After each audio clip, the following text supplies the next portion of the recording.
we fix and flip to generate cash so that we can employ that on a meaningful basis and a long-term asset. Right. So that's kind of like, it's not my day job, but it's a day job for that side of the business. Now, if you're a doctor, or you're an attorney, you're whatever you are in your profession, well, that's what you do to generate cash. And you're probably really great at it. Excellent. And that's exactly what you should do so that you can connect with somebody or some bodies who does something else to help you employ that capital. Welcome to the How to Scale Commercial Real Estate Show. Whether you are an active or passive investor, we'll teach you how to scale your real estate investing business into something big. Neil Timmins became the #1 Remax agent in Iowa at the age of 29. He then moved into flipping, wholesaling, and innovating properties. He said the cash wins were great, but cash flow was missing. He then shortly thereafter focused on commercial real estate and achieved financial freedom in short order. Neil, welcome to the show. Sam, good to be here. Thanks so much. Hey man, the pleasure's mine. There are 3 questions I ask every guest who comes on the show. In 90 seconds or less, can you tell me, where did you start? Where are you now? And how did you get there? I started as a banker with Wells Fargo. I made my first entry point as a real estate agent on the residential side. Right now, we do still some fixing and flipping. We generate cash in the marketplace we know and employ that cash on the commercial real estate side for cash flow. And what we're headed down is to make that transition so that my whole team can be focusing on nothing but commercial investments. That is really, really cool. You've done the typical graduation from single family to commercial real estate. And yet at the same time, you just said you're still doing some fix and flip when the opportunity arises. Yeah, you're exactly right. Well, that piece of the business is dialed in. I'm maybe for worst case scenario, 5 hours a week in that business. So I don't spend a lot of time, work with the same contractor for years and years. We literally have done hundreds together. I work with the same guy. We do the same paint. We do the same carpet. We do the same fan. I mean, everything is identical. So there are no, the choices to make are very, very limited. Got it. And I guess just to ask on that front, I mean, are you doing the same basic cosmetic remodels on these? Are you adding second floors? Are you doing tearing the tops off? Yeah. No. Yeah. Well, I mean, I made that mistake probably 3 years ago. We got into one and thankfully, the market rewarded us because we got out just fine. But I was like, this is like 6 months of terribleness. And so it was just an awful process. So after that particular one, I was like, no, here's what we're doing. I know where we win. And I know where we lose. It just in terms of time, energy, effort, the contractors, they need to have small wins. And that means like a week from now, that thing needs to look a lot different because mentally they just can't keep up on a multi-month project. So start to finish, you ready for this? Start to finish in a house from close to list, we are 27 days. Holy smokes. Oh, so they're moving. And that also means I can only do certain projects, right? A whole bunch of stuff. Can't do it. Yeah. Well, tell me, I didn't really want to talk about this, too long on the show here, but I'm just super curious. How are you finding opportunity in the single family space right now? It's challenging. Our cost per acquisition has increased, over the last 24 months. Year over year, it continues to go up. I mean, still same ways. Pull the list, find distress, contact these people, lock them up. But what we're paying, I got to pay twice as much for a deal today as what there's no $50,000 deals anymore. So we're paying more, and but the market has rewarded us extraordinarily well. We had. What month was it? Must have been last month. We had 3 closings on the resale side that all happened to hit that month. All 3 went sold for over the list price. We had $37,000 in net profit over the list price. Wow. Now so you're like, well, thank you to the market, but that you can't count on that. Right. You can't count on it, which it sounds like, both the scalability and the things you can count on are one of the reasons you got into commercial real estate. Well, you're exactly right. That, and then, flipping houses is no different than being a realtor. And I had enough of that. I mean, you are out, you're grinding, you are working, and the only way you're going to get paid more is by doing more, just more hard work. Right. And I got to a point where I was going, we got this cash, from doing all these businesses. And how's it going to get employed? You can't just sit around because the cash is going backwards every day, especially in today's environment. We're going backwards every day. I know. And perhaps today, double digits every year. And so it's got to go someplace. It's got to go to hard assets. And so that was my my entry point into commercial to go, cool. Now let's go sell direct. And then after sell direct, how can I build relationships with brokers to find things? That's absolutely fantastic. What was the first acquisition you made in commercial real estate? An 8-plex, seller direct 8-plex, I pulled a very small list. I'm talking under 100 people, had it super dialed in terms of what I was after. Like a 79-year-old guy called me at Friday night at about 9 p.m., left me a voicemail, and you could hear the distress in the voice, right? And so that has been a big benefit of coming out of the single family space, buying seller direct as much as we have, is that when I'm seller direct on the commercial side, it's easier for me just based on the velocity of experience to understand, okay, cool. I know what motivation sounds like. Right. And so I literally called the guy back at 9:30 and a week or so later had the thing under contract. Right. And giant win for me, especially on the first one. Right. And I think that's that you're dispelling one of the myths is that there's no good deals out there right now, which. Oh, it's total malarkey. Well, listen, you get what you believe, right? Sure. So if you walk around all day, every day going, oh, there's no good deals. Well, I guarantee you're going to find no good deals. But that is an attitude adjustment. Absolutely. What are you guys buying right now? Right now, I'm under contract, which we're scheduled to close this week with a self-storage unit. Mm-hmm. I buy in my backyard unless I buy in other markets when I've got a partner leading it in another market. And so I can fill in some of the other pieces of that puzzle, but they got to know that market because I don't study any other markets. I literally focus in my backyard. So we're buying a self-storage unit out of Indiana, and it should be a really good deal. We got tremendous seller financing terms on that thing on the backside of it. Right. So you're working on self-storage facility out. And let's talk about that for a second. I mean, It sounds like you've done a great job of building team around you. I mean, even become the number one real estate agent takes a lot of other people to help you keep that machine moving forward. Has that been one of the kind of keys to your success is effectively building team? Yeah, effectively building a team, leveraging the skill sets of others, leaning into the skill sets of others. So, my right-hand gal started with me 2 years ago. She started as a transaction coordinator. And I quickly identify she's got her skill sets and her ability to do things was way past that job title. And so for me, great people are going to find an opportunity, find areas, like all of us as entrepreneurs, right? We go down the path of least resistance. Well, great people on your team, they're gonna stick with you, but you got to level up. You've got to create opportunities for them, or they will eventually leave. So I was able to identify that in her and just continue to take that on, as a leader or my organization is to challenge myself to go, how can I best employ these people, their skill sets, and lean into that? Because when you lean into their natural skill sets, for them, it's not really work. They love doing it. It becomes a passion for them. Right. No, I love that. How do you get yourself out of the driver's seat? I mean, that's something that so many of us struggle with. That's a challenge. And it's one we're living now. It's because it's a challenge. I live it every day to go, how do I transfer what I've got from a knowledge base when I'm buying seller direct or I'm buying from a broker interacting to my acquisitions guy. And so literally we just got done with an hour-long meeting going after deal after deal after deal. We just had a big giant mail drop. And so we've got a whole bunch of calls flooding in and a multitude of property. Mm-hmm. So we're going over deal after deal after deal. All right, cool. Now how do we categorically dial in, how do we evaluate these things? But it's past valuation. It's really, how do you converse? How do you have this conversation with the seller so that they know you're the real deal? That's probably the number one question we get from people is, how do I know you're real? How do you know what I mean? How do you know you're serious? How do you answer that?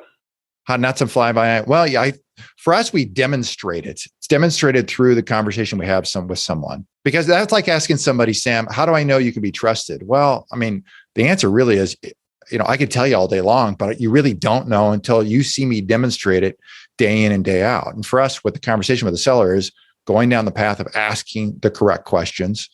And then as we get through that conversation, it's backing that up to go, well, here's our website. Here's our credentials. Here's who leads our organization. It's been around a long time, a whole bunch of accolades. And so they can become comfortable with us. Right.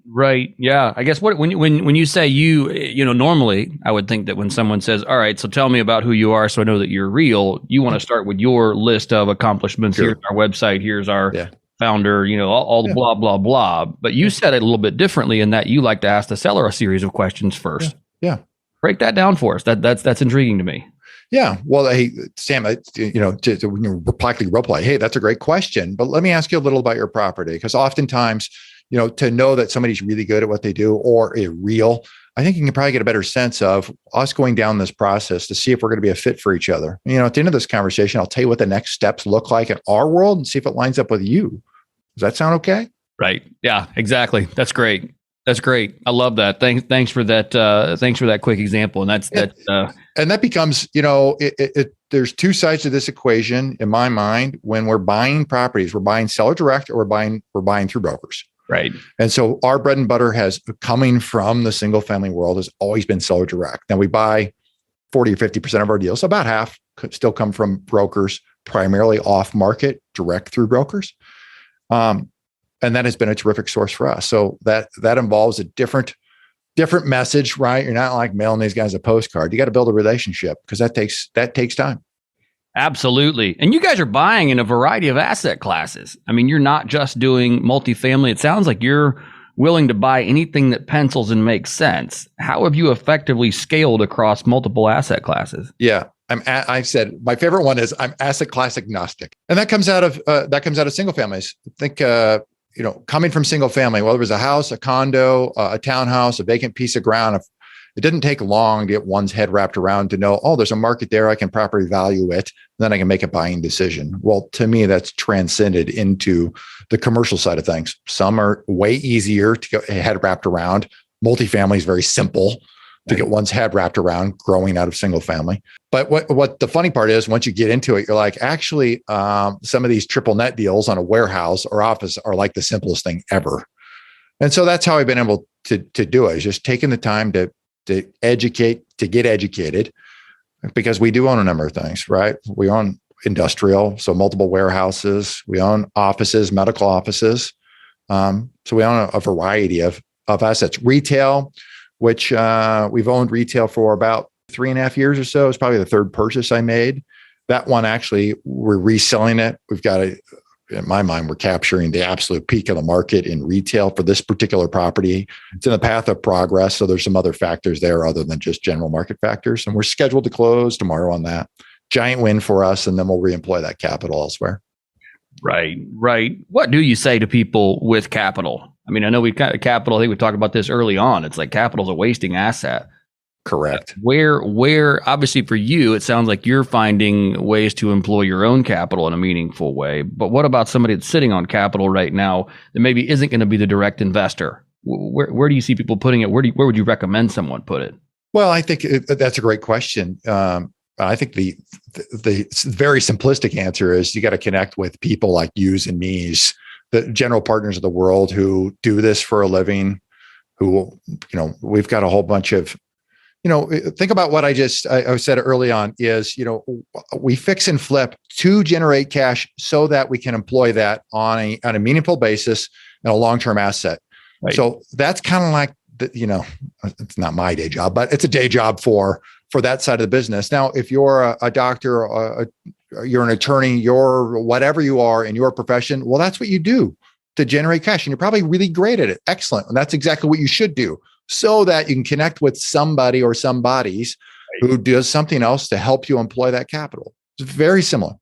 It's it's basically your W-2, if you will. That's exactly right. Right. Yeah, it's your W-2.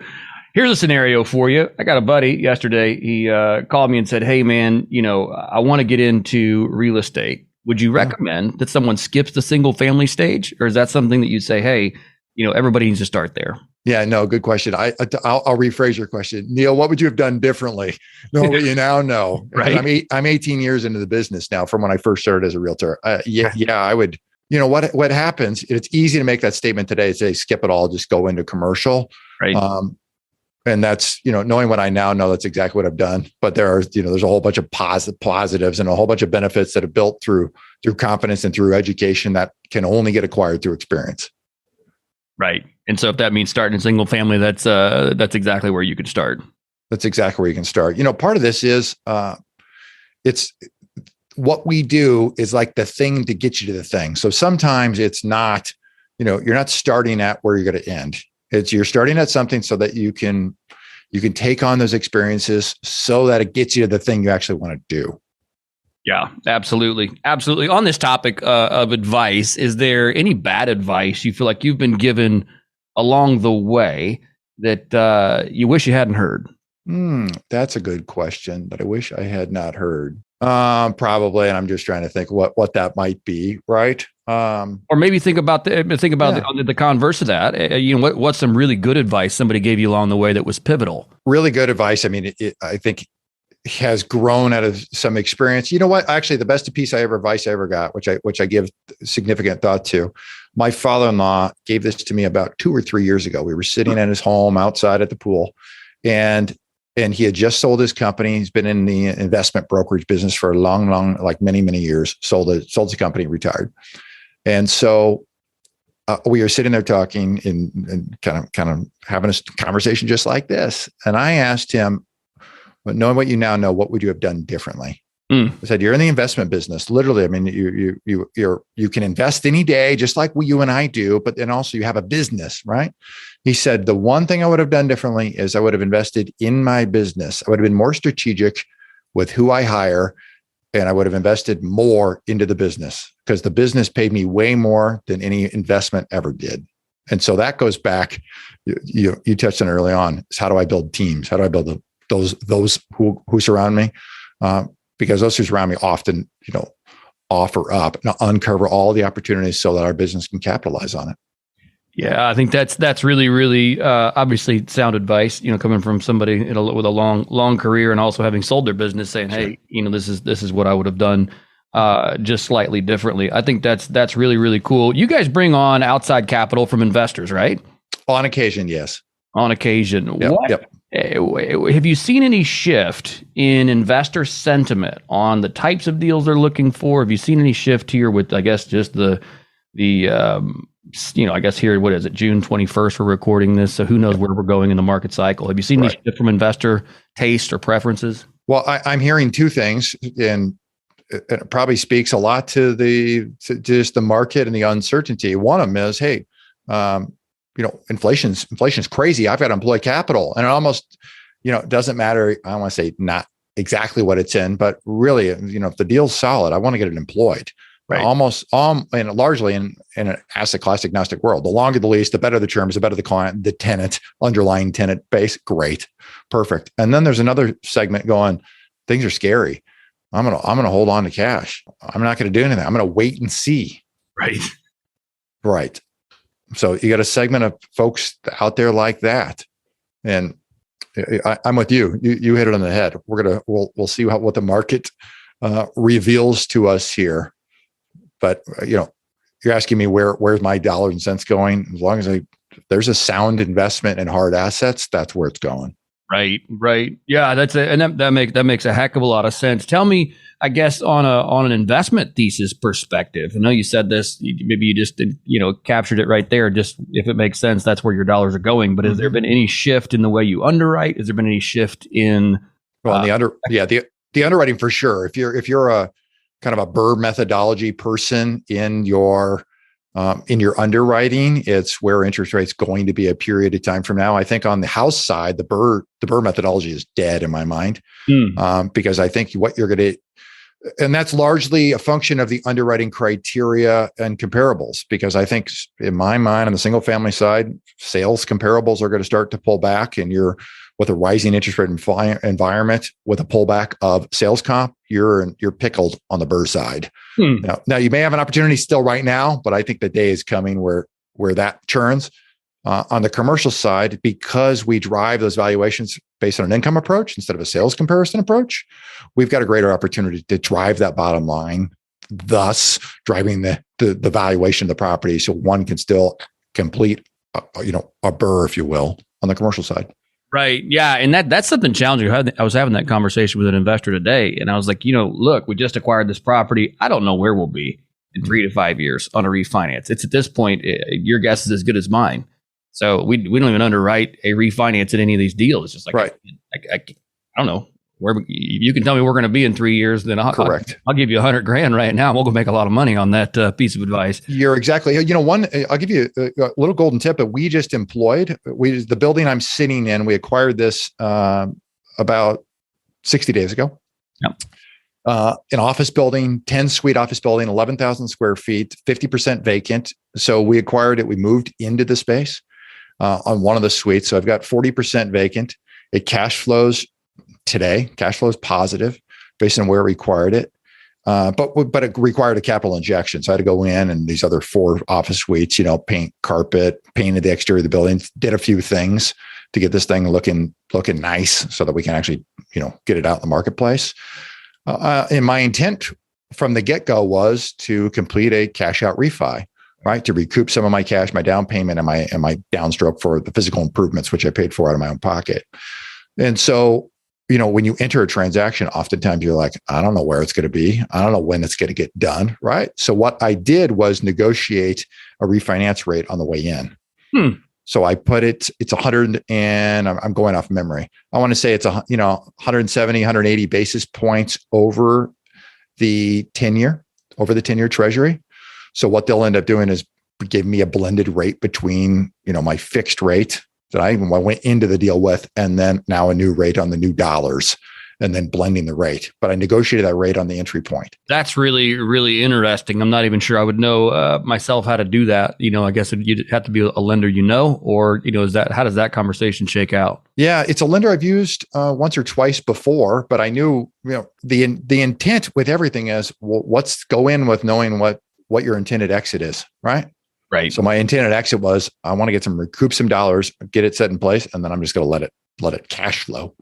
And it sounds like you are well versed in doing, quick rehabs. So, what was your time from acquisition to now we can refinance? Oh, so we're not there yet. I'm 60 days in to ownership right now. The rehab is all done. We just need to get a sign, which has been delayed out front. That's not a big deal. Other than that, the physical stuff's been done. Now it's a function of literally filling the property. So we've got 4 to fill. 1, I anticipate we'll get an LOI sometime in the next week or so. They've been here a couple of times, so I know we're close on that one.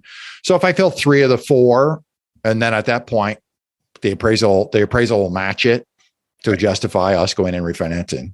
Gotcha. That's very, very cool. I love that. Thanks for that tactical tip there. Neil, this has been loads of fun learning about your business, how you guys have gone from single family to not just multifamily, but all sorts of different commercial real estate assets. I've loved learning, about mistakes you've seen in the industry, things you've been told that's, excellent advice.